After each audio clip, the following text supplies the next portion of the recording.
आश्रम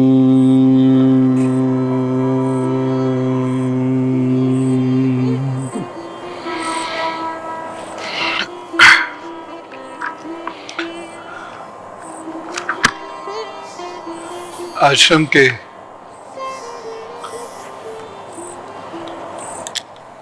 बाह्य प्रांगण में अब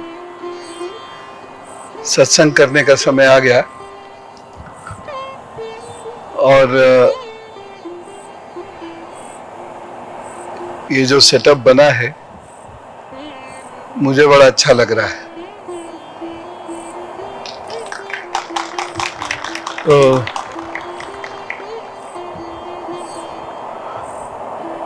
इसमें बड़ी दिव्यता है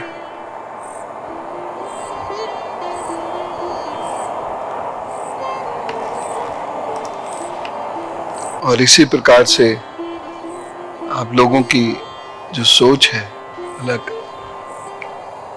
पीपी बड़ी विलक्षण है। इसलिए समय रहते हमें युवाओं के हाथ में चीजें सौंप कर उनका भरोसा करना चाहिए।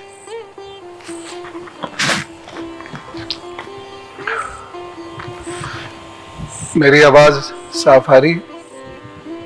इसका वॉल्यूम थोड़ा सा बढ़ा दो, मेरा गले पे जोर कम पड़ेगा। सब आनंद में है, अच्छा लग रहा है।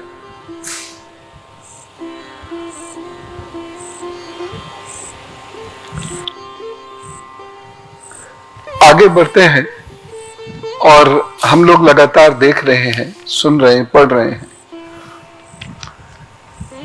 अब तक 14 यानी 14 क्लासेस हो चुके हैं श्रीमद् भागवत की और आज इस 15वीं क्लास में हम लोग और कुछ श्रीमद् भागवत के वैशिष्ट्य के बारे में पढ़ेंगे। और अभी तक आपने देखा भी होगा कि ये कितना महत्वपूर्ण है, कितना गंभीर है और जीवन मृत्यु का समस्त रहस्य, धरती की उत्पत्ति से अंत तक का समस्त रहस्य इसमें छिपा हुआ है। हम एक विराट पुरुष के बारे में पढ़ रहे थे, अध्याय कक्षा नंबर 14 में एक विराट पुरुष के बारे में हम अध्ययन कर रहे थे और हमने ये देखा है कि वो विराट पुरुष जो है, जब उसे आवश्यकता होती है तब उसका वह अंग विशेष उत्पन्न होता है, कोई चमत्कार नहीं है। अब इसी चीज को चार्ल्स डार्विन की थ्योरी से जोड़ के देखिएगा। यद्यपि वो बहुत देर से आई है, 1859 में द ओरिजिन ऑफ स्पीशीज करके चार्ल्स डार्विन ने एक किताब लिखी है। उसके पूर्व कुछ रिसर्च पेपर्स हैं उनके, चाहें तो आप लोग पढ़ सकते हैं। जो युवा विभिन्न प्रतियोगी परीक्षाओं की तैयारी करते हैं, उनको ये सब चीजें जरूर पता होनी चाहिए।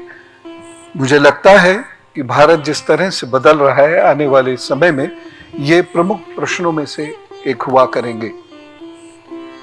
चार्ल्स डार्विन के ऊपर तो यूपीएससी में भी बहुत बार प्रश्न आते हैं और हम लोग 1859 में, अब देखिए हमारी सोच कितनी विकृत और कमजोर है, हमारा आत्मबल कितना कमजोर है। हम लोग जो है 1859 की थ्योरी को थ्योरी मानते हैं और यही मैकॉले चाहता था।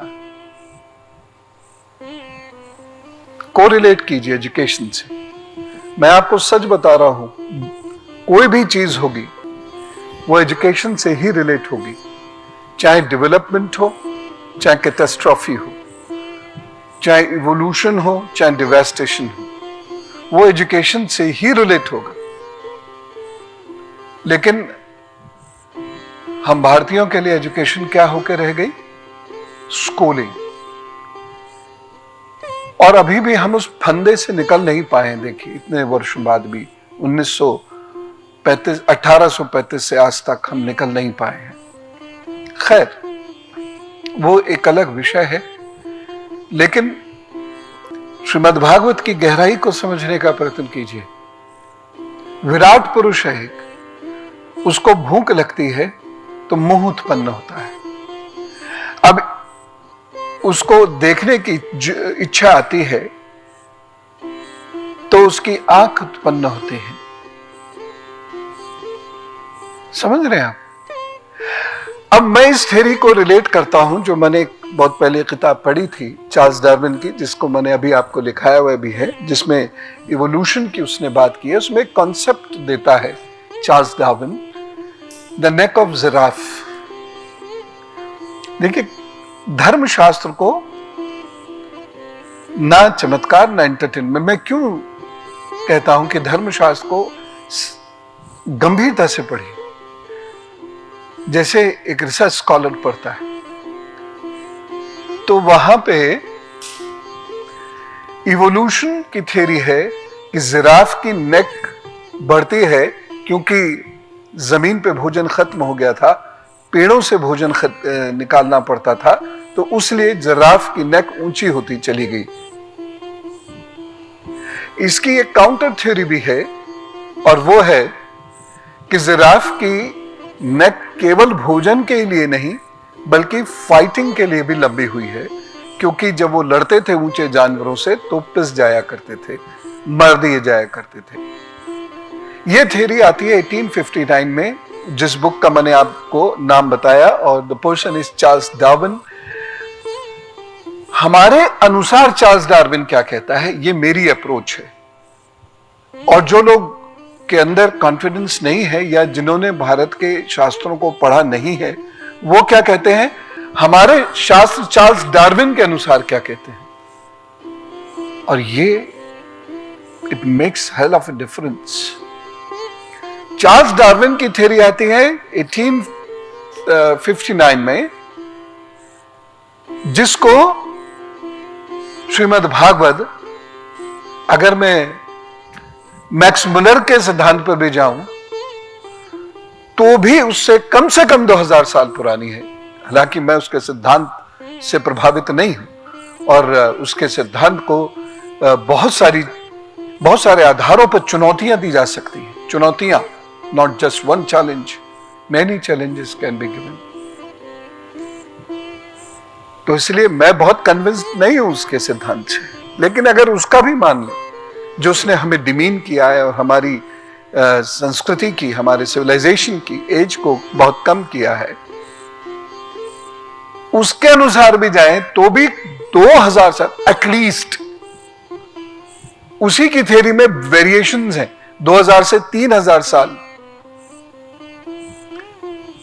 तब भी हम उससे इतना पहले वह चीज लिख चुके हैं श्रीमद् भागवत में, जो डार्विन कहता है 1859 में।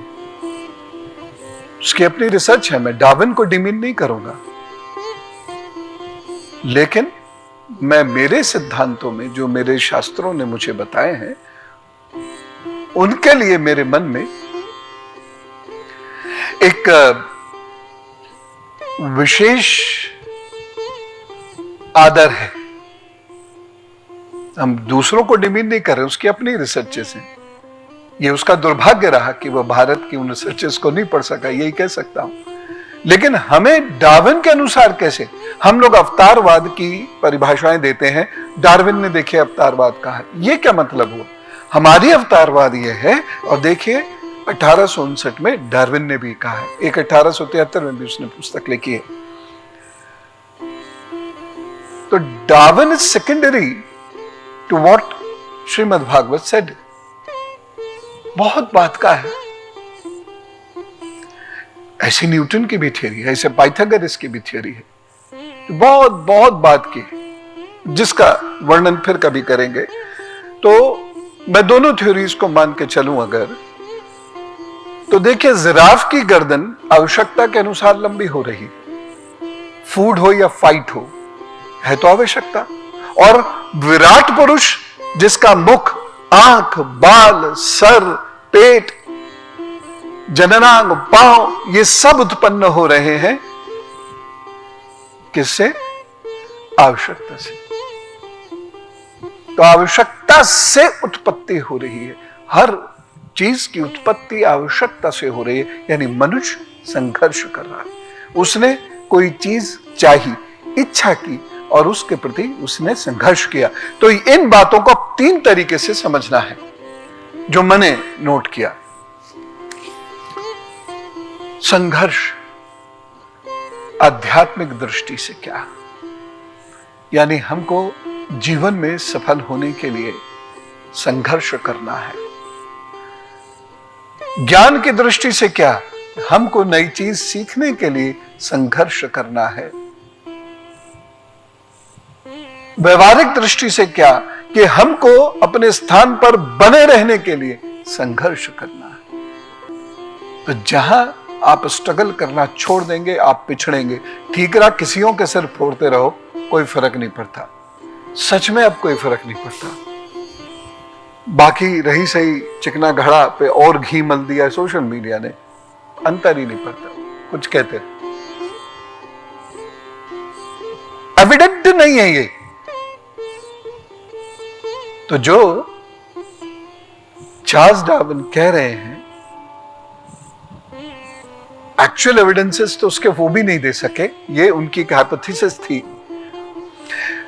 लेकिन उस डिस्कशन में ना जाकर हम जो बहुत सिंपल बात कह रहे हैं वो ये कह रहे हैं कि श्रीमद् भागवत कह रही है कोई चमत्कार छोड़ो, मेहनत करो, कर्म करो। गीता तो कहती ही है लगातार। ये श्री कृष्ण का जो जन्म होना है अभी, और उन्हें जो कर्म करने हैं, ये उसका प्रल्यूड तैयार हो रहा है, उसकी भूमिका, उसका प्राक कथन तैयार हो रहा है।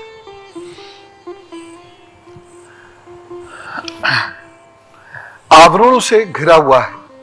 मैंने पिछली कक्षा में आपको बताए थे कितनी प्रकार के आवरण होते हैं, बोलो जल्दी। मनुष्य आवरणों से घिरा हुआ है। कितने आवरण हैं?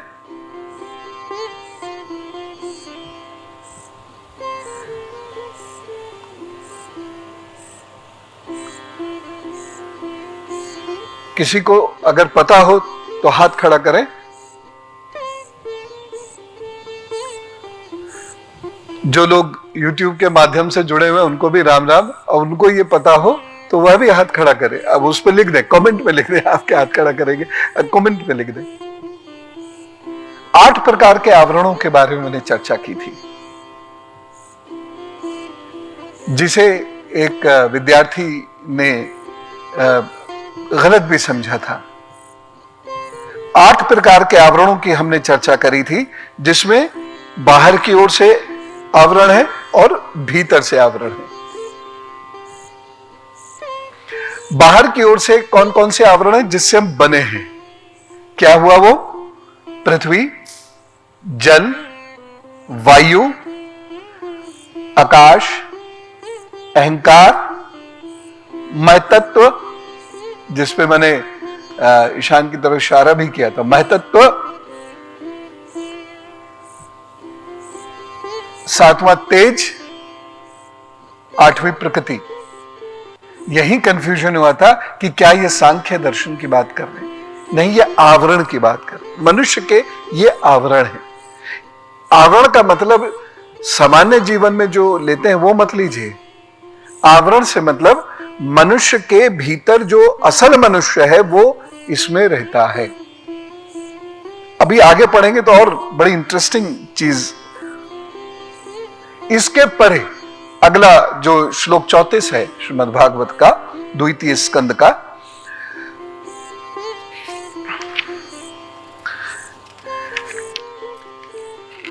तो ये जो 10वां अध्याय 2 स्कंद का 34वां श्लोक है, वो कहते हैं कि मनुष्य इन 8 आवरणों से बना है। यानी मनुष्य में जो है वो इस 8 आवरण में रहता है। बहुत गहराई से समझो, और बड़ा इंटरेस्टिंग होने वाला है आगे का डिस्कशन, आगे की कक्षा।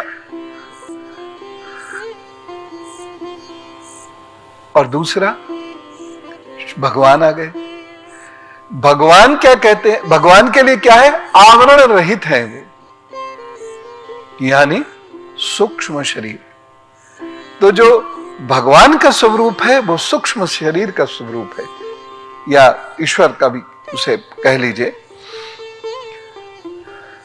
इसीलिए वो क्या है, निर्गुण है। इसीलिए वो क्या है, अव्यक्त है। इसलिए वो क्या है, अशेष है, अशेष या निर्विशेष। वो आदि मध्य अंत इन तीनों स्थितियों से परे है। जो ईश्वर का जो स्वरूप है वो इन सब से परे है। और वाणी की, अब देखिए ये लाइन बहुत महत्वपूर्ण है, सब सुनो। और विशेष रूप से वह बच्चे जरूर सुने जिन्होंने श्री कृष्ण स्वरूप पर नाटिका प्रस्तुत की थी और आगे भी वो करेंगे, वो उसको समझें।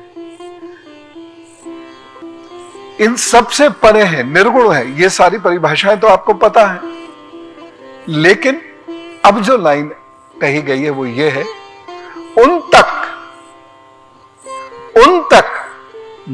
वाणी और मन की पहुंच नहीं है। अब ये चीज सोचने पे आपको मजबूर करेगी। उन तक वाणी की और मन की पहुंच नहीं है। और यहां मन का क्या अर्थ है, इसके लिए पुनः सांख्य दर्शन तलाशना होगा आपको, पुनः उसका अध्ययन करना होगा, जो मैंने बताया था, या जो बात की कक्षाओं में या गीता कक्षाओं में जिसका वर्णन हुआ है। ठीक, आगे बढ़ते हैं।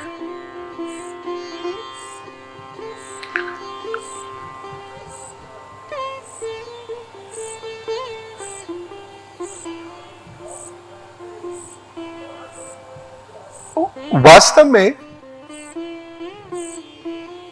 भगवान निष्क्रिय है। अब कितनी महत्वपूर्ण और एकदम स्टार्टलिंग लाइन है। कहां से आवाज आ रही है?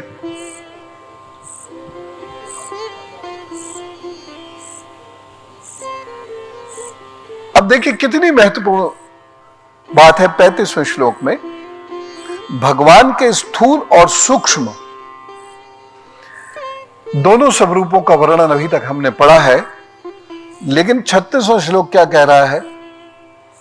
भगवान निष्क्रिय है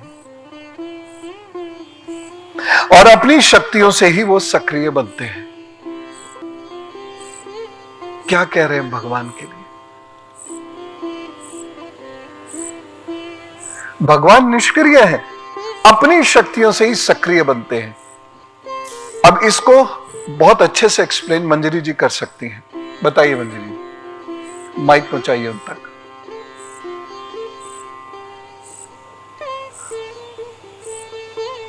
और सटीक बात में जो भी जिससे भी मैं प्रश्न पूछूं वह उत्तम वाक्य में। जी बोलिए। ये क्या होता है? विद्यार्थी वर्ग में ये नहीं है, ये अलाउड नहीं है। मुझे क्या पता, ऐसे थोड़ी होता है। तो है कि विद्यार्थी वर्ग में कौन उत्तर देगा? कौन इसकी व्याख्या करेगा? चलिए उत्तर नहीं, व्याख्या कौन करेगा? अच्छा मैं हिंट देता हूं। मैंने इसकी कम से कम मैंने इसकी कम से कम 150 बार व्याख्या की होगी। ये बहुत मिनिमम बता रहा हूं। अगर पिछले 12 वर्ष को देखें तो 300-400-500 बार कर चुका हूंगा। बोलो। राम राम गुरुजी। जहाँ तक मैं समझी हूँ, जैसे कल आपने मंत्र और मंत्र शक्ति की बात की थी, तो वो मंत्र अपने आप में निष्क्रिय है, लेकिन जब उसको सिद्ध कर लिया जाए तो वो शक्ति है। तो ऐसे जब हम कार्य करते हैं तब हमें शक्ति आती है, साधना करते हैं और कार्य करते हैं। नहीं, ये तो हमारे विषय में नहीं कहा गया है, पीछे किसी का हाथ खड़ा हुआ, ये भगवान के विषय में कहा गया है। हाँ राम राम गुरु जी, ये आपने कई बार जैसे बताया कि हर व्यक्ति में ईश्वर का निवास है, परंतु वह सुप्त अवस्था में है। यस, ये चीज है। हमारे भीतर भी ईश्वर है, सबके भीतर ईश्वर है।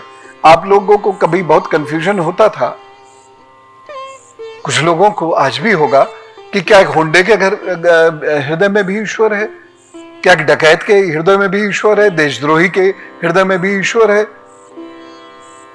ईश्वर सबके अंदर है, लेकिन निष्क्रिय अवस्था में उसे क्रिया विशेष से जागृत किया जाता है।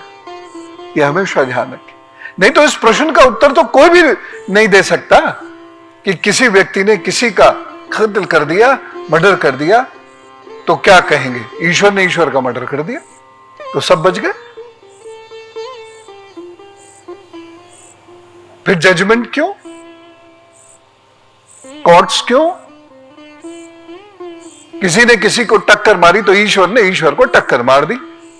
फिर दूसरा प्रश्न जो युवा करेगा, जिससे फिर लोग चिढ़ जाते हैं, वो ये पूछेगा कि ईश्वर एक है तो दो ईश्वर ने कैसे टक्कर मार दी? दो कैसे हो गई है? एक ईश्वर ने दूसरे ईश्वर को टक्कर कैसे मार दी? टक्कर के लिए दो ईश्वर चाहिए ना। जब आपस में भिड़े हैं तो आपस का मतलब तो क्या हुआ? दो हुआ, टू। तो एक ईश्वर ने दूसरे ईश्वर को टक्कर कैसे मार दी? श्रीमद् भागवत हजारों वर्ष पूर्व इसका उत्तर दे चुकी है। जो संवाद है द्वितीय स्कंद के 10वें अध्याय का, ये 10वां और अंतिम अध्याय है इसका, इस स्कंद का, तो इसका उत्तर तो वो स्पष्ट है।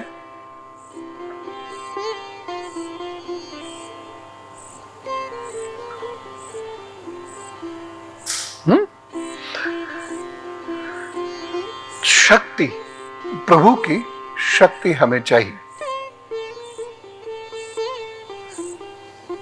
और जब हम वह कार्य करते हैं जिससे प्रभु को शक्ति मिलती है तो वह सक्रिय हो जाते हैं।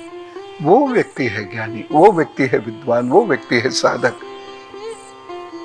उस व्यक्ति को कृपा प्राप्त होती है और उस व्यक्ति को ईश्वर के दर्शन भी होते हैं, संवाद भी होता है। अब ईश्वर के स्वरूप में आते हैं, ये उसकी अपनी उपासना है कि वो अपने इष्ट की उपासना के स्वरूप में कर रहा है, उसी रूप में वो प्रकट होंगे। बहुत सीधी सी बात है। इसलिए आपने देखा होगा, मैं कभी आपसे ये नहीं कहता जो मेरे इष्ट हैं वो आपके इष्ट होने चाहिए। मैं कभी नहीं कहता कि जो जिनको मैं पूजता हूं उनको आप पूजें। ये अपनी अपनी स्वतंत्रता, अपनी अपनी इच्छा है।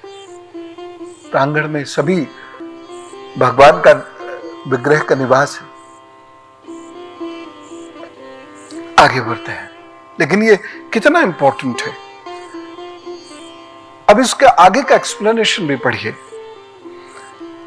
फिर तो वे ब्रह्म का या विराट रूप धारण करके वाच्य और वाचक शब्द और उसके अर्थ के रूप में प्रकट होते हैं और अनेकों नाम रूप तथा क्रियाएं स्वीकार करते हैं। यानी हम जो क्रिया करते हैं वह उसे स्वीकार करते हैं, अस्वीकार भी कर सकते हैं। आगे बढ़ते हैं, और ये बहुत महत्वपूर्ण है, बहुत ध्यान से सुनिए, बड़ी रुचि आएगी, बड़ा आनंद आएगा।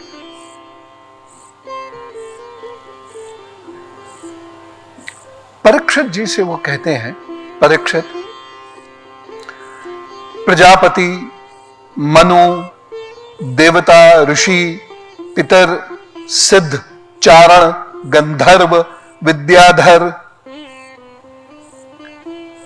असुर, यक्ष, किन्नर, अप्सराएं, नाग, सर्प, किम पुरुष,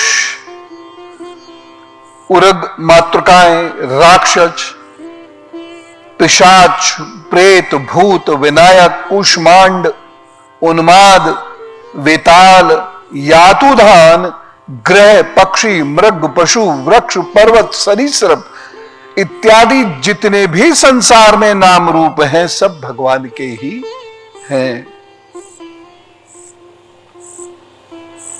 ये बहुत सुंदर स्पष्टीकरण है, लेकिन समझ में आए तो कठिन नहीं है, लेकिन सामान्यतः आज जगत की जो भाषा है, उस भाषा से, चाहे वो हिंदी हो या अन्य कोई क्षेत्रीय भाषा हो, अथवा जो अंग्रेजी माध्यम से पढ़कर आए हैं उनकी भाषा हो, तो उसमें विचलन आ जाता है, अन्यथा कोई विचलन नहीं है।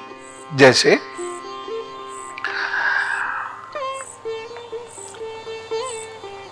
प्रजापति किसे कहते हैं, कौन बताएगा?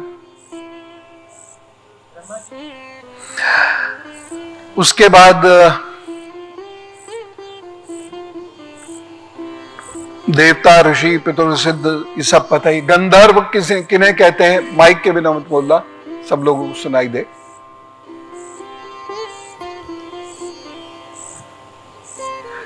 गंधर्व किन्हें कहते हैं? पीछे वो भैया बताएंगे। राम राम गुरुजी। जो लोग गीत संगीत का कार्य करते हैं उनको गंधर्व बोलते हैं। तो गंधर्व विवाह का क्या अर्थ है? जो गीत संगीत के साथ विवाह और मुझे पता था ये कहोगे। नहीं, पूरी रीति रिवाज के साथ जो विवाह और कितने प्रकार के विवाह हैं? 8 प्रकार के। उसमें अब गंधर्व विवाह किसे कहते हैं? ये तो प्रेम विवाह को कहते हैं। तो फिर बट गंधर्व उसमें आपने नाच गा के पिटना है क्या दोनों प्रेमियों को? बट गंधर्व का आपने एक बारी मेंशन किया था कि जो गंधर्व का आपने एक बारी मेंशन किया था श्री राम वाले एपिसोड में, मेरे राम वाले एपिसोड में, उसमें आपने जिक्र किया है कि जो लोग प्रजा के कुछ लोग हैं जो गीत संगीत करते हैं उन्हें गंधर्व कलाकार सीधा। और ये बस्ती में नहीं रहते हैं, गुप्त रूप से बाहर रहते हैं, इसीलिए ये विवाह गुप्त विवाह की श्रेणी में आता है जी। इसलिए तो वह कला का प्रदर्शन जरूर करते हैं, लेकिन विवाह से उसको नहीं जोड़ा जा सकता। ठीक है, विद्याधर पता ही है, असुर पता ही है, यक्ष पता ही है, किन्नर पता ही है, अप्सराएं पता ही है, नाग और सर्प में अब अंतर आपको पता ही है। देखिए श्रीमद् भागवत में साफ लिखा, नाग और सर्प दोनों में अंतर है, इसलिए यहां 2 शब्दों का प्रयोग किया गया, कॉमा लगा के, नहीं तो एक ही नाग अथवा सर्प कहते। नाग अलग है, सर्प अलग है। तो बहुत सारे लोग मैंने कई बार सुना है व्याख्यानों में भी, और जब शिव महिमा की बात होती है तब भी नाग सर्प में अंतर नहीं करते हैं। तो ये अच्छा नहीं है, ये सही नहीं है, ये त्रुटिपूर्ण है, ये गलत है। नाग अलग हैं, सर्प अलग हैं। शिवजी के गले में नाग नहीं सर्प कहना चाहिए हमें, उनकी परिभाषा के अनुसार, नाग और सर्प की परिभाषा के अनुसार। नाग एक लोक में रहने वाले लोग, एक विशिष्ट जाति के लोगों को कहते हैं। ऋषि कश्यप नाग जाति के हैं। दिति और अदिति की कथा हमने सुनी है। ठीक है, तो दोनों में भेद रखिएगा। उसके बाद उरग। उरग किसे कहते हैं? इसको भी भगवान का स्वरूप बताया है ना इस श्लोक में। उरग किसे कहते हैं? उरग कहते हैं, नहीं पता होगा अभी आपको। उरग कहते हैं विषधरों को, जिनके अंदर विष है। यानी यहां पर सर्प और उरग में भी अंतर है। यानी सर्प का मतलब यह हो गया ना कि उनमें विष नहीं है, उरग का मतलब जिनमें विष है। आगे बढ़ते हैं। मातृकाएं किसे कहते हैं? मातृकाएं। अब इसे मात्रा से मत जोड़ना। मातृकाएं किसे कहते हैं? अच्छा, नहीं मालूम होगा, मैं तो पहले ही कह चुका हूं, ऐसे ही गेस करो, मातृकाएं किसे कहते हैं? एक हाथ उठा दे, दो जल्दी से।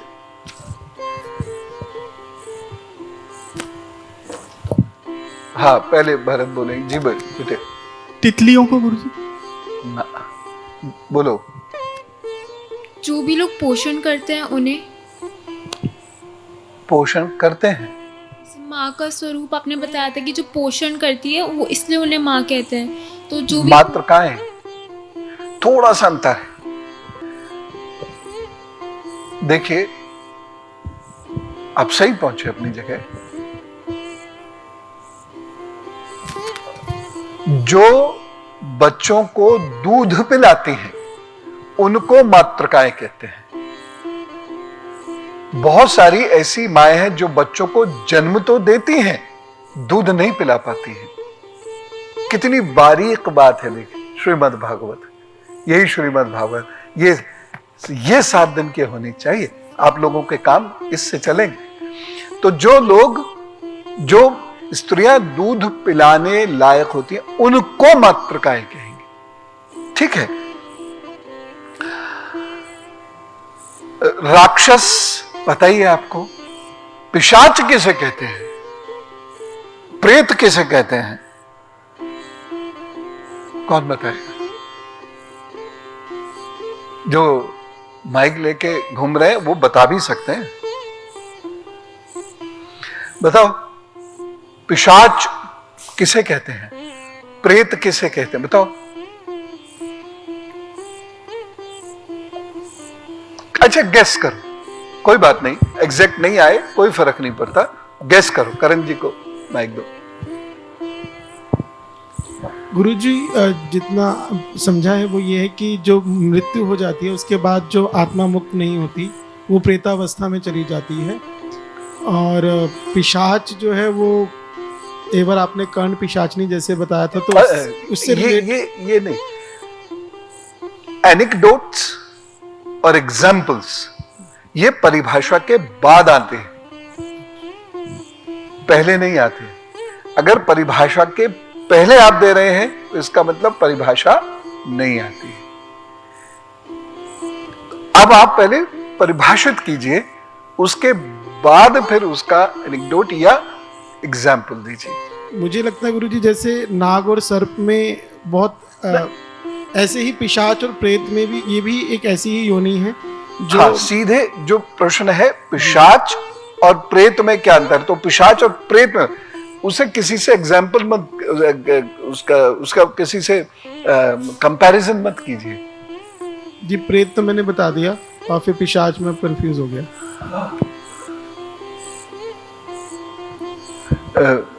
इनको हाँ बोलो। राम राम गुरुजी। पिशाच वो होते हैं जो रात्रि में भ्रमण करते हैं अपना शिकार करने के लिए। अच्छा,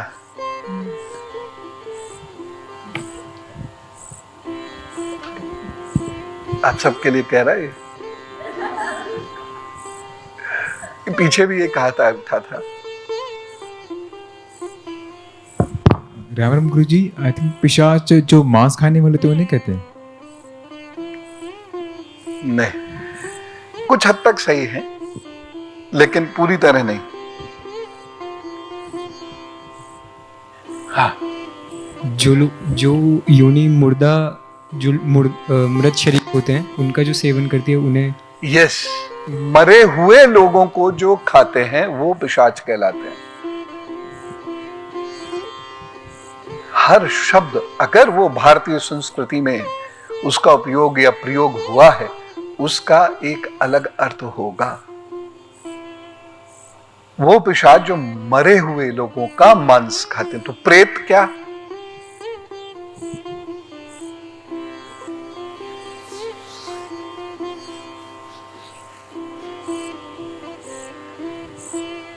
बोलो। यानी ये पिशाच शरीर में होते हैं तभी तो खाएंगे। अगर कोई चीज आत्मा मात्र है खाएगी कैसे वो भी? और उसको खाने की जरूरत भी नहीं है, उसकी क्षुधा पूर्ति तो शरीर की होती है ना। शरीर है तो इच्छाएं हैं। अच्छा, शरीर में 3 प्रकार की आत्माएं होती हैं। किसे कौन बताएगा?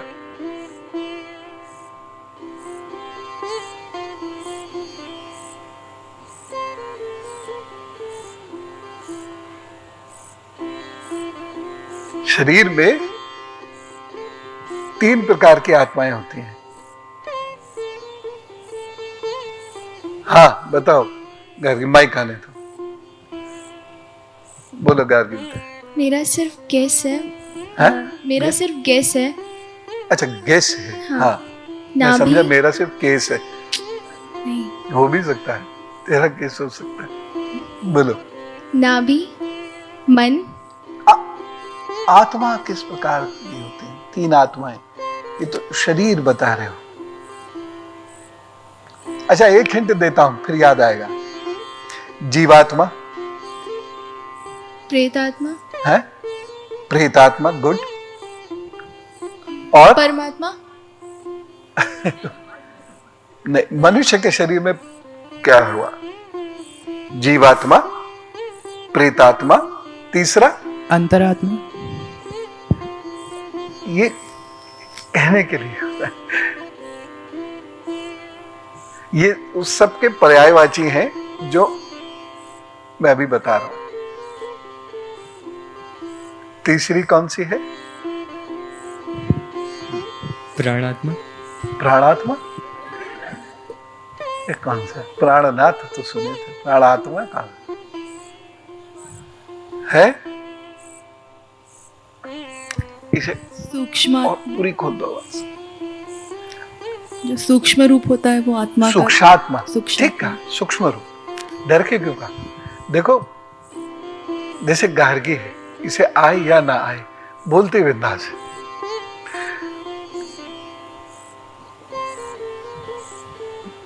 तो आप गेस वर्क भी करो तो जम के करो, डर के मत करो, है ना? कई बार सच कहते हो आप। तो ये तीन प्रकार की आत्मा है। जीवात्मा से अर्थ क्या है?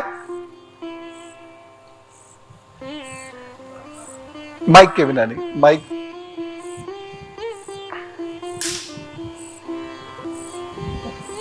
गुरुजी जो हमें चला रही है वो जीवात्मा। ठीक। अब प्रेतात्मा क्या है? कौन बतावेगा?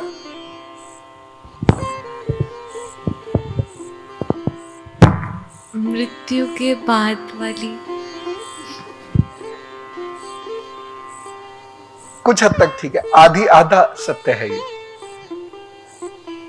जिसे शरीर प्राप्त ना हुआ हो। है? जिसे शरीर प्राप्त ना हुआ हो। जिसे शरीर प्राप्त ना हुआ हो। नहीं, एग्जैक्ट नहीं है अभी भी। और कोई इधर गेस? हाँ बोलिए। राम राम गुरुजी। गुरुजी ध्यान की अवस्था में जब आत्माएं ना, एक बिल्कुल नहीं, इसका उससे कोई मतलब नहीं है। और कोशिश करो, और कोशिश करो। वेदांत को दो। राम राम गुरुदेव। वो आत्मा जो शरीर ढूंढ रही हो। हाँ लगभग पास। मुझे एक, अब लगभग ठीक है सब, लेकिन मुझे एक पर्टिकुलर सेंटेंस चाहिए, लाइक डेफिनेशन। शीतल ने बहुत जोर से उठाया हाथ। हाँ राम राम गुरुजी। हाँ। मृत्यु के बाद जिसे स्थान ना मिला हो, जो भटक नहीं रही नहीं, वो हो, तो वही कह रहे हैं जो भटक रही हो। ना।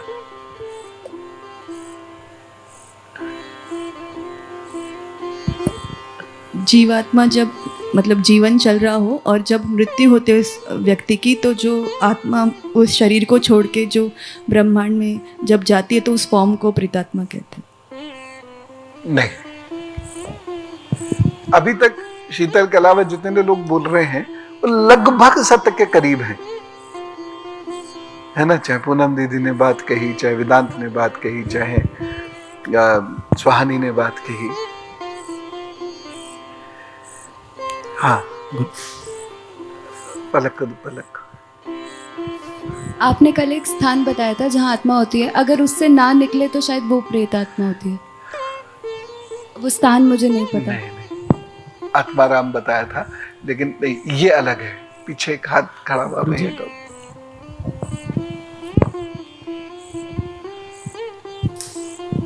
राम राम गुरुजी। जैसे पिशाच है, राक्षस है, नहीं, इन लोगों की ये जैसे से शुरू नहीं करते। परिभाषा मतलब उस शब्द का अर्थ जैसे से शुरू नहीं होता है। जिनके बहुत बुरे कर्म हो उनके मरने के बाद उन्हें प्रेत आत्मा बोला जाता है। नहीं, ऐसा नहीं।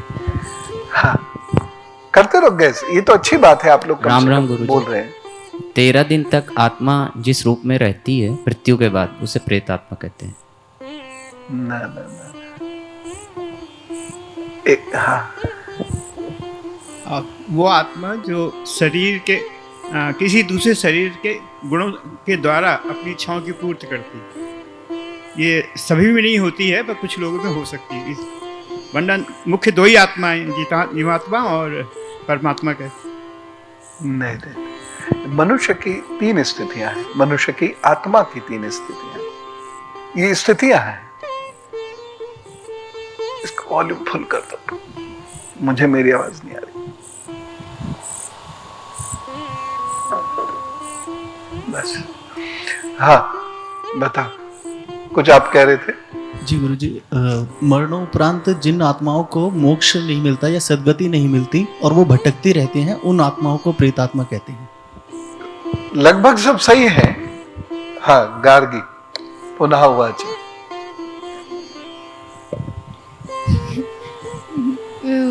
मेरे को ऐसा लगता है कि जो पृथ्वी है उसके जो नीचे के लोग हैं उनमें जो आत्मा होती है उनको प्रेतात्मा कहते हैं। वो तो लोग हैं, वो सब एक ही है। अब मैं बता देता हूं, आप सब लोग ठीक थे, सब अपनी जगह ठीक थे। मैं क्या चाह रहा था कि स्पष्ट एक शब्द कहे, वह शब्द है वासना की अपूर्णता। तो जो आत्मा, जो भी आत्मा है या जीवात्मा, जब ये अपनी महत्वाकांक्षाओं में फंस जाती है, जब ये अपनी वासनाओं में फंस जाती है, उससे बाहर नहीं आ पाती, अतृप्त असंतुष्ट रहती है और भटकती है। आप सब लोगों ने बात अपनी सही कही थी, किसी ने गलत नहीं कहा, लेकिन एग्जैक्ट वर्ड में नहीं। उसको प्रेतात्मा बोलते हैं। अच्छा, तो भूत क्या है? मैं थोड़ी पूछ रहा हूं, है? नहीं, भूतकाल तो होता है, लेकिन भूत का अर्थ क्या है?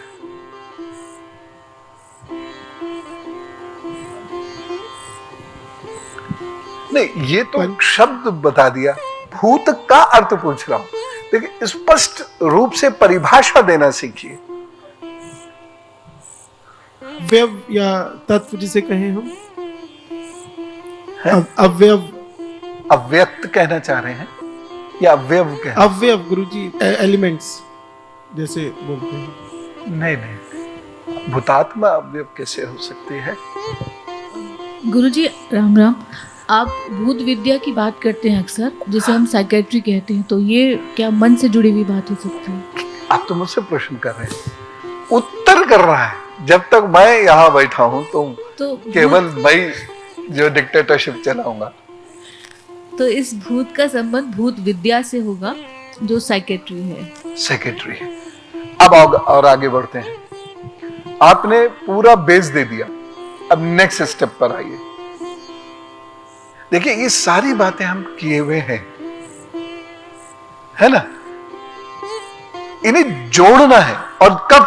जब आपके पास विचार स्थिर होगा, शब्द प्रखर होंगे। यही मैं चाहता हूं, आप सब लोगों में शब्द प्रखर हो, विचार स्पष्ट रूप से बता सकें।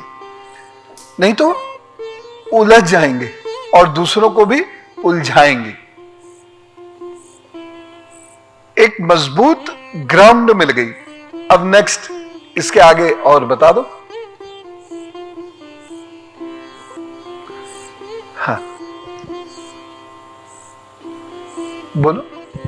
मन की अवस्था ना, मन सेक्रेटरी मन की अवस्था को नहीं कहते हैं, मन के विज्ञान को कहते हैं। गुरुजी, मन विचलित हो और भ्रम की स्थिति रहे, उसको ना, ना, ना, बिल्कुल नहीं।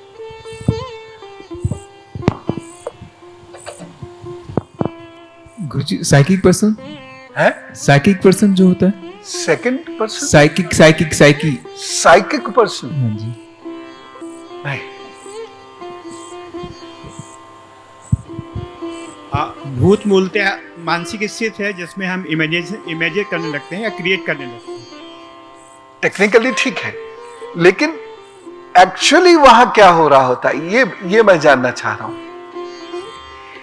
जो माइंड है वो इमेज क्रिएट करना, इल्यूजन क्रिएट करना शुरू करता है, माया करना। मैं समझ गया, वो मैं समझ गया, लेकिन यहां उसका जैसे जीवात्मा, प्रेतात्मा, उस संदर्भ में इसका क्या अर्थ है, ये सुहानी बताएगी, ये जरूर पता होगा। जो वासनाओं में बहुत ज्यादा लिप्त हो जाएं। नहीं, वो तो प्रेतात्मा होगी। पर वो तो मृत्यु के बाद प्रेतात्मा की स्थिति है। भूत तो व्यक्ति मृत्यु के बाद ही बनेगा। भूत पास्ट, गॉन, बॉडी गॉन।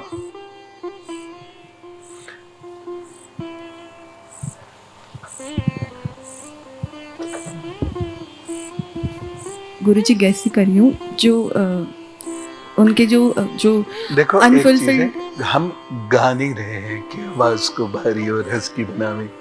जोर से बोलो, बाइक पकड़ नहीं रहा, मेरे तक आ भी नहीं रही। जो उनकी असंतुष्ट अतृप्त इच्छाएं होती है, तो वो पृथ्वी पे आके आसपास जो लोग होते हैं उनके पास जाके माइंड। फोन रखा है पास में? जी ऑन है, मतलब सिर्फ साइलेंट पे है। शब्दों में मुझे घुमा। तो वो इधर पृथ्वी लोक पे वापस आते हैं, वो आत्मा, और अपनी इच्छाएं पूरी करने के लिए लोगों में के आसपास रहते हैं और उनके द्वारा विकारियस रूप से बस वन लाइनर्स, टू लाइनर्स, ज्यादा नहीं। यही है भूतात्मा। अब इन्होंने थोड़ा सा जो फैलाया है मैं उसे समेट रहा हूं। वो सूक्ष्म शरीर जो अतृप्त है, वह एक भौतिक शरीर में प्रवेश करके तृप्त होता है, उसको भूतात्मा कहते हैं।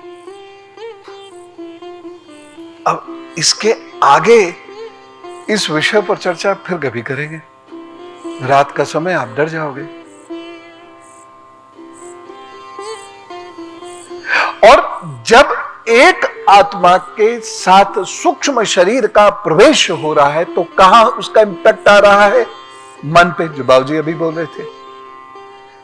तो मन कुछ विशिष्ट हरकतें करनी शुरू करता है, उसमें अनियंत्रित होती हैं, अनियत होती हैं, और वह आदत नहीं होती है।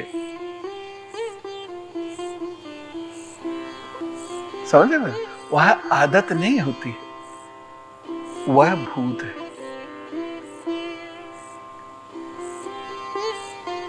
भूत का मतलब कदापि ये नहीं है जो हम सामान्य रूप में लेते हैं। प्रभाव मन पर ही है ना, अनियंत्रित है।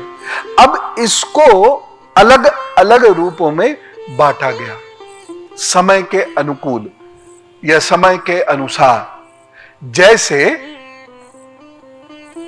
एक भूत बना क्या? ब्रह्म राक्षस।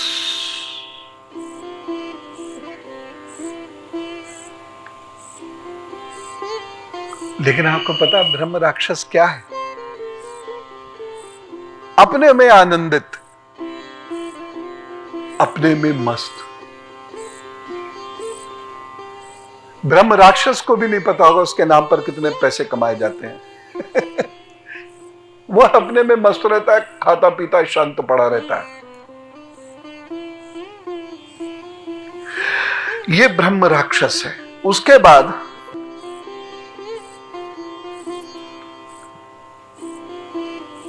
एक डाकिनी होती है, डाकिनी।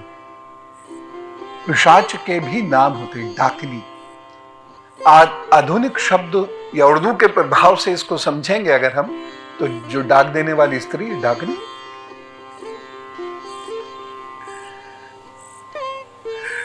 लेकिन ये डाकनी एक्चुअली कौन है? जिस स्त्री को दौरे पड़ते हैं, उसको डाकनी कहते हैं। डाकनी एक बीमारी है, ये मैं नहीं कह रहा, हमारे शास्त्र कहते हैं डाकनी एक बीमारी है। हिस्टीरिक दौरे पड़ते हैं, उस समय में उसकी मानसिक स्थिति अवस्था अनियंत्रित होती है, यह डाकनी है। समझ गए? अब एक शाकनी भी होती है।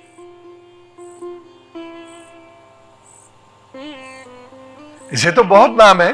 अब कहीं कहीं आपने देखा होगा स्त्रियों के साथ बहुत दुर्व्यवहार कर दिया जाता है, उसको ये घोषणा कर दी जाती है चुड़ैल है। ये सच्चाई नहीं है, बिल्कुल कोई स्त्री चुड़ैल नहीं होती, वो हिस्टीरिक है। हिस्टीरिया एक प्रॉब्लम है, दिमाग की दिक्कत है, ठीक है, तो इसका इलाज करवा दे तो ठीक हो जाएगी। इस पे बहुत सारे प्रश्न आपके मन में होंगे जिसका उत्तर आज देना संभव नहीं है, मैं लेकिन दूंगा, क्योंकि ये बहुत महत्वपूर्ण और रोचक विषय है। मैं कोशिश करूंगा कि आप थोड़ी देर के लिए भूत बन सकें, और वही लोग नहीं जो चाहते हैं, सब चाहो ना चाहो ये कोई गारंटी नहीं। तो जो शाकनी डाकनी ये actually state of mental elements हैं, ठीक है, जैसे मूड स्विंग्स। ऐसे मूड स्विंग्स तो सभी को होते हैं, लेकिन जब ये मूड स्विंग्स बढ़ते जाते हैं, लंबे समय तक रहते हैं और अनियंत्रित होते चले जाते हैं, तब ये डाकनी या शाकनी जैसी बीमारियां बन सकती हैं। आगे चलते हैं। तो ये सब जो है, ये इन सब में भगवान ही है, यानी किसी से घृणा नहीं करनी है, इलाज करवाना है। आगे बढ़ते हैं। संसार में चर और अचर ये दो भेद हैं मुख्य रूप से, या तो कोई चीज चर है या फिर जड़ है, अचर है।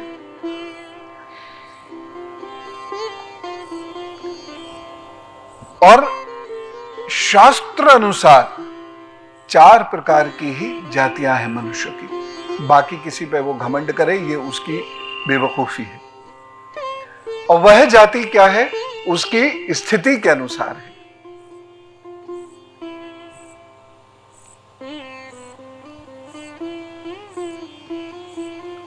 कौन कौन सी है वो 4 जातियां आप सबको पता है?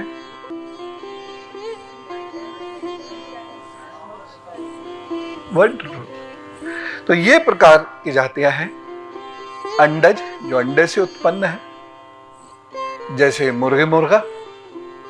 वैसे धरती पर पहले कौन आया, अंडा की मुर्गी?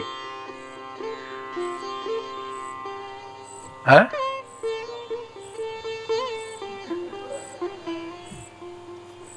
ना, अंडा स्थावर है, ना मुर्गा ना मुर्गी।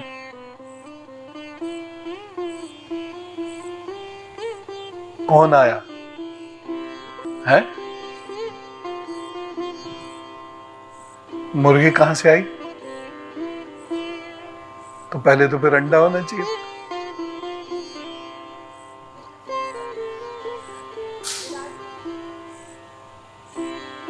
सारे पशु पक्षियों का जो प्रारंभिक स्वरूप बना, वो एक विकास प्रक्रिया का हिस्सा है। उनके या मनुष्य के जो रंग बने, कुछ पीत वर्णी होते हैं, कुछ श्वेत वर्णी होते हैं, कुछ काले होते हैं।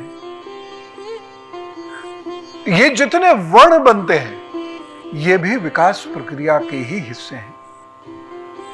रंग के आधार पर हम किसी मनुष्य की श्रेष्ठता को नहीं नाप सकते, क्योंकि ये मेलन नाम के एक द्रव्य के आधार पर होता है। इसका निवर्णन फिर कभी करेंगे।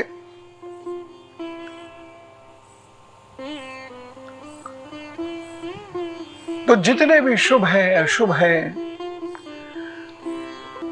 वो कर्मों के फल हैं। मनुष्य होते हुए भी किसी को अशुभता प्राप्त हो रही है, ये उसके कर्म का फल है। श्रीमद् भागवत द्वितीय स्कंद के 10वें अध्याय श्लोक 40 में स्पष्ट लिखा हुआ है। इसलिए जो लोग हर वक्त ईश्वर को एटीएम मशीन बना के रखते हैं वो गलत है। ईश्वर की उपासना इसलिए कीजिए कि आपको वह शक्ति प्राप्त हो कि आपके कर्म श्रेष्ठ हो सके। भाई शास्त्र यह कहता है।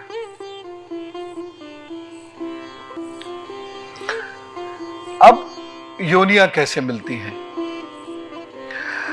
सतगुण की प्रधानता जिस मनुष्य में होगी उसको देव योनि मिलेगी। रजगुण की प्रधानता होगी तो मनुष्य बनेगा। तमोगुण की प्रधानता होगी तब उसको नारकीय योनियां मिलेंगी, यानी नरक प्राप्त होगा। और ये शाश्वत अवस्था में तो युगों में किसी एक में होते हैं, नहीं तो इन तीनों का मिश्रण होता है। वो भी यहां लिखा है श्लोक 41 में। वो वहां क्या कहते हैं? इन गुणों में भी जब एक गुण दूसरे दो गुणों से अभिभूत हो जाता है तब प्रत्येक गति के तीन तीन भेद और हो जाते हैं। समझते चले जाइए। अब जैसे उदाहरण के रूप में मैं रावण लेता हूं। हम क्यों तुले पड़े हैं रावण को एक जाति विशेष से बांधने के लिए? यह गलत है। रावण के कृत्य का हमें पता ही नहीं है। इसका मतलब कुकृत्य कहना चाहिए, हमें पता ही नहीं है, या जाति की वजह से हम उसके कुकृत्य को इग्नोर कर रहे हैं जो इसने स्त्री के विरुद्ध किया या स्त्रियों के विरुद्ध किया। ये नहीं कर सकता मनुष्य।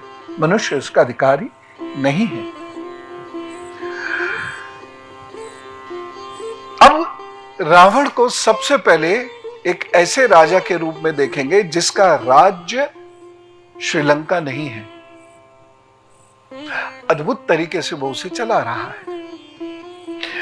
फिर उस रूप में देखेंगे जिसमें वो महादेव का उपासक है, सत्वगुण। राज्य चला रहा है रजोगुण, उपासक है सतोगुणी।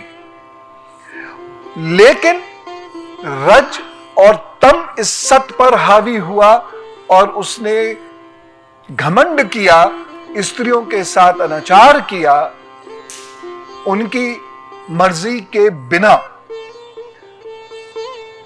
उनसे अनर्गल इच्छाएं रखी। इसलिए उसके अंदर तम गुण बढ़ गया। जिस व्यक्ति में तम गुण बढ़ गया उसको हम ब्रह्म ज्ञानी नहीं कह सकते, और जो ब्रह्म ज्ञानी नहीं है, ब्रह्म का आचरण नहीं करता है, उसे हम किसी भी जाति विशेष से बांध नहीं सकते।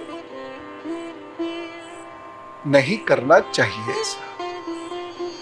जो लोग करते हैं क्या कहें, लेकिन कर नहीं सकते, करना भी नहीं चाहिए। इसलिए उसे वह योनि प्राप्त है। बहुत सारे लोग ये कहते हैं कि श्री राम ने मारा, इससे बड़ा सुख और क्या हो सकता है। तो इसका मतलब कि हम सब लोगों को क्या दुष्कर्म करने चाहिए राम से मारे जाने के लिए? फिर तो हनुमान जी की कोई वैल्यू ही नहीं है। ये कौन सा तर्क निकाल के लाते हैं लोग? कितना भाग्यवान था, श्री राम प्रभु के हाथ से मारा गया। ये कौन सा तर्क है भाई? ये उसका गुण है कि अवगुण है कि मारा गया भगवान के हाथ से? जिस भगवान का हाथ को उसके सर पर होना चाहिए था, वो भगवान के हाथ उस पर बाण चला रहे हैं, उसको मार रहे हैं। और जब वो मर जाता है उसके उपरांत भी उसे वह कुछ भी अच्छे शब्द नहीं कहते हैं। ये एक कहानी जोड़ी हुई है कि उन्होंने लक्ष्मण जी को भेजा। वाल्मीकि ऋषि ने इसके बारे में कुछ नहीं लिखा है। मैं उन्हीं को फॉलो करता हूं जो मानते हैं कि लक्ष्मण जी को उनके पास स्टेट क्राफ्ट सीखने के लिए भेजा, वो भी ठीक है। लेकिन मैं जो वाल्मीकि रामायण में लिखा है उस अनुसार बोल रहा हूं। लक्ष्मण जी को उनके पास नहीं भेजा, रावण मरता है, सेना भाग खड़ी होती है, स्त्रियां विलाप करते हुए आती हैं और प्रभु श्री राम उनको सांत्वना देकर विभीषण का अभिषेक करते हैं। यह है वहां घटना का क्रमवार वर्णन। इसमें तो कहीं नहीं आया ये। अब ठीक है, जिसको जहां से ये लेना है वहां से वो भी ठीक है, मैं उनको गलत नहीं कह रहा। अगर लक्ष्मण जी कुछ अच्छा सीखने गए थे तो बुराई क्या है इसमें, अच्छी बात है। लेकिन रावण का वध करने के लिए श्री राम जी को बाण खाने पड़े। श्री राम जी का शरीर छलनी और लहूलुहान होता था। इंद्र को अपना रत्र और ब्रह्मास्त्र भेजना पड़ा सारथी के साथ। क्या नाम था सारथी का? एक हाथ खड़ा हुआ,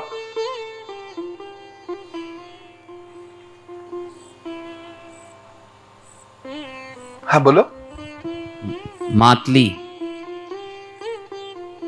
मातली, ठीक है, नियर अबाउट।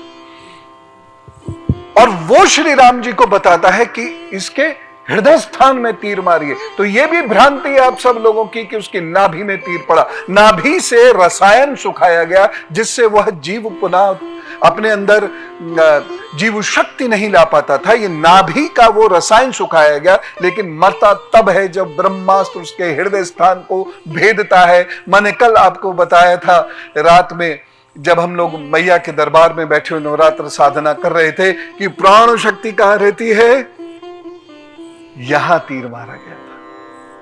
अब समझो,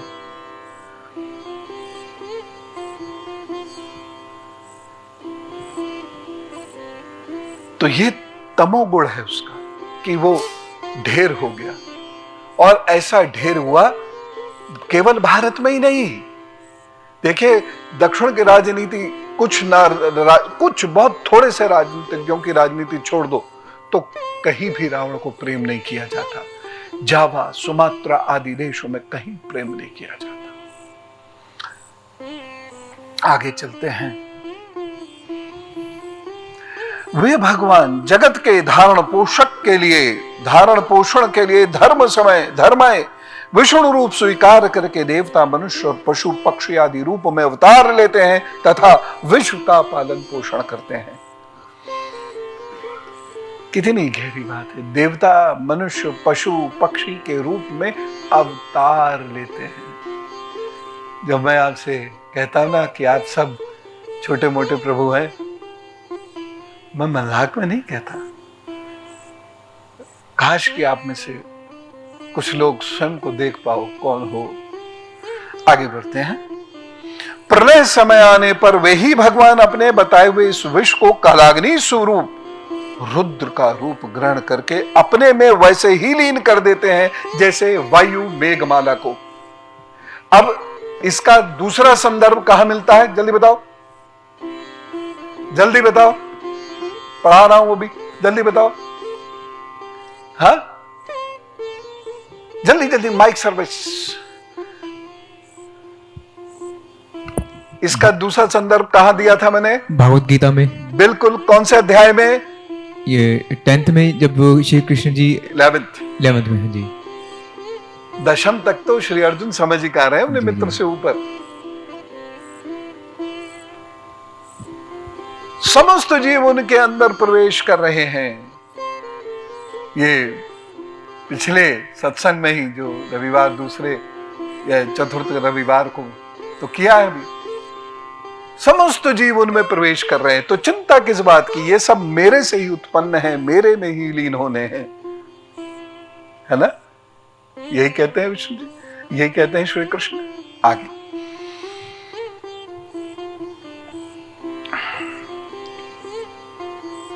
अब श्लोक 46 और 47 महत्वपूर्ण है। बात लगभग पूर्ण होने आई है शौनक ऋषि जी की। यह मैंने ब्रह्मा जी के महाकल्प का अवतार कल्पों के साथ वर्णन किया है। कल्प जो मैंने आपको बताए थे, कौन से व्याख्यान में, कौन से नंबर के व्याख्यान में? नोट्स होने चाहिए सबके पास। 13वें।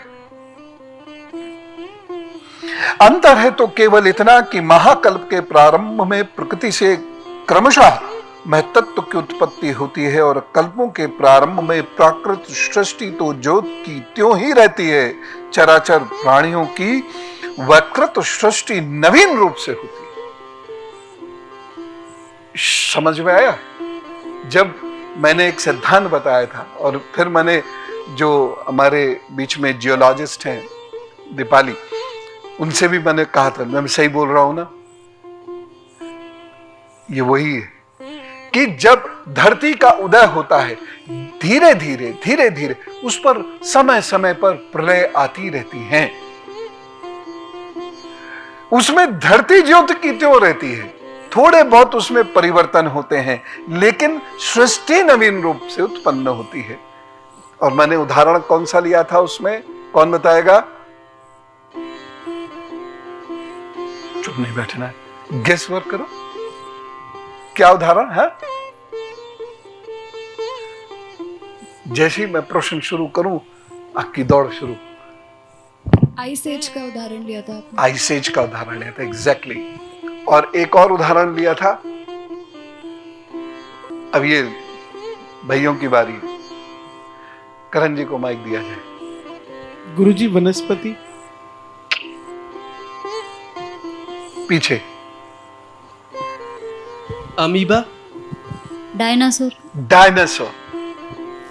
डायनासोर का एग्जाम्पल दिया था कि कैसे वो विशालकाय जीव समाप्त हो गया, लेकिन जीवाश्म आज भी मिल रहे हैं। तो वह जीव समाप्त होता है, फिर पुनः उत्पत्ति प्रारंभ होती है जो अमीबा से हुई। कोरिलेशन जरूरी है। देखो, स्कॉलर बनने के लिए केवल जो सोशल मीडिया कहता है इस पे मत जाओ, कोरिलेट करना सीखो। उस बहुत सारी चीजों को दिमाग में भरो, और जब शुरू में भरोगे तो ऐसे लगेगा जैसे कि घूंसे चल रहे हैं, आप किसी बॉक्सिंग रिंग में खड़े हुए हैं। मतलब दिमाग के अंदर जो चीजें जाती हैं तो वो आपके दिमाग को बॉक्सिंग रिंग बना देती हैं। और धीरे धीरे आप क्या सीखते हैं? कोरिलेट करना। जब आप कोरिलेट करना शुरू करते हैं चीजों को, तो स्कॉलरशिप का जन्म होता है। वैसे हमारा मतलब स्कॉलरशिप से पैसा ही होता है नहीं, तो फिर स्कॉलर की क्वालिटी को क्या कहेंगे अंग्रेजी में? है इंटेलेक्चुअल तो वो हुआ जिस पे इंटेलेक्ट है?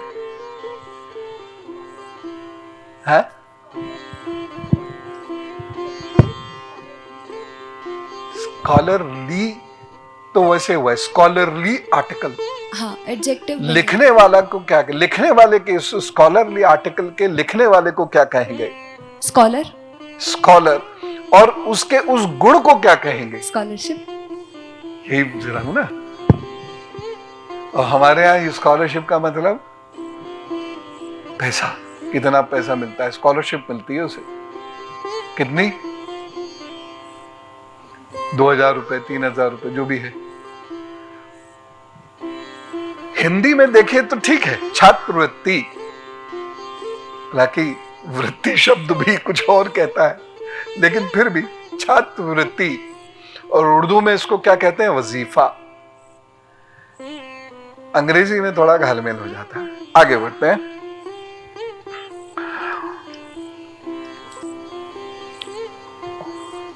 परीक्षित, शौनक ऋषि कहते हैं, परीक्षित, काल का परिमाण कल्प और उसके अंतर्गत मनवंतरों का वर्णन आगे चलकर करेंगे, यानी अभी भी और वर्णन होगा। अब तुम पाद्य कल्प का वर्णन सावधान होकर सुनो। शौनक जी फिर पूछते हैं सूत जी, दूसरे जो उनके सीनियर ऋषि बैठे उनसे, आपने हम लोगों से कहा था कि भगवान के परम भक्त विदुर जी ने अपने अति दुस्त्यज कुटुंबियों को भी छोड़कर पृथ्वी के विभिन्न तीर्थ में विचरण किया था।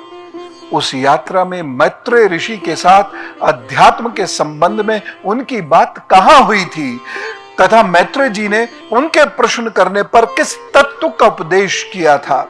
सूत जी, आपका स्वभाव बड़ा सौम्य है, आप विदुर जी का वह चरित्र हमें सुनाइए। उन्होंने अपने भाई बंधुओं को क्यों छोड़ा और फिर उनके पास क्यों लौट आए? शौनक आदि ऋषियों ने, ये सूत जी कहते हैं, शौनक आदि ऋषियों, राजा परीक्षित ने भी यही बात पूछी थी। उनके प्रश्नों के उत्तर में श्री सुखदेव जी महाराज ने जो कुछ कहा था, देखिए रेफरेंस से बात कर रहा है, ऋषि है तो झूठ नहीं बोलेगा, रेफरेंस दे रहा है। तो जो सुखदेव जी ने परीक्षित जी के, वो किसी की चुराई हुई चीज को नहीं बोलते हैं, उसको भी पाप मानते हैं, अस्ते कहते हैं, वो किसी चुराई हुई चीज को नहीं बोलते हैं। तो कहते हैं परीक्षित राजा ने जब यह प्रश्न किया था जो आप कर रहे हैं, तो इसका उत्तर जो दिया था सुखदेव जी महाराज ने, मैं वह आप लोगों से कहता हूं, सावधान होकर सुनिए।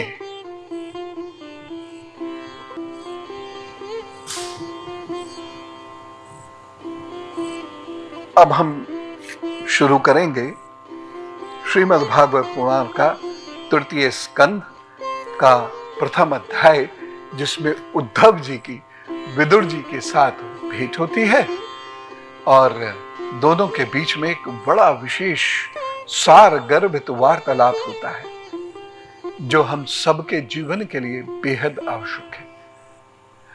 और इस वार्तालाप में जहां हम लोग आत्म तत्व को समझेंगे, वहां प्रकृति को भी समझेंगे, वहां जियोलॉजी भी समझ में आएगी, वहां ज्योग्राफी भी समझ में आएगी, वहां एंथ्रोपोलॉजी भी समझ में आएगी, आपके इवोल्यूशन थ्योरी भी है वहां पर। कितनी गहराई है शास्त्र में, इसको हम समझेंगे। अगले शनिवार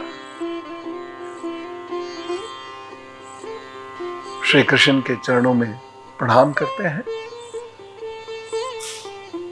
सूत जी, शौनक जी, सुखदेव जी जैसे महान ऋषियों के चरणों में प्रणाम करते हैं। और धन्यवाद राजा परीक्षित का भी, जिनकी वजह से, जिनके कारण से हमको यह संवाद मिला। और इन सबसे ऊपर प्रणाम व्यास महाराज जी को भी, जिनके चलते हमें यह अद्भुत ज्ञान प्राप्त हुआ। और प्रणाम गणेश जी को करना भी, गणेश जी को भी करना होगा, क्योंकि लिख तो वही रहे थे। तो इन सबको प्रणाम करते हुए आज की कक्षा पूर्ण करते हैं। सब सुखी रहें, सबको ज्ञान प्राप्त हो, सबको विद्वता प्राप्त हो। ओम।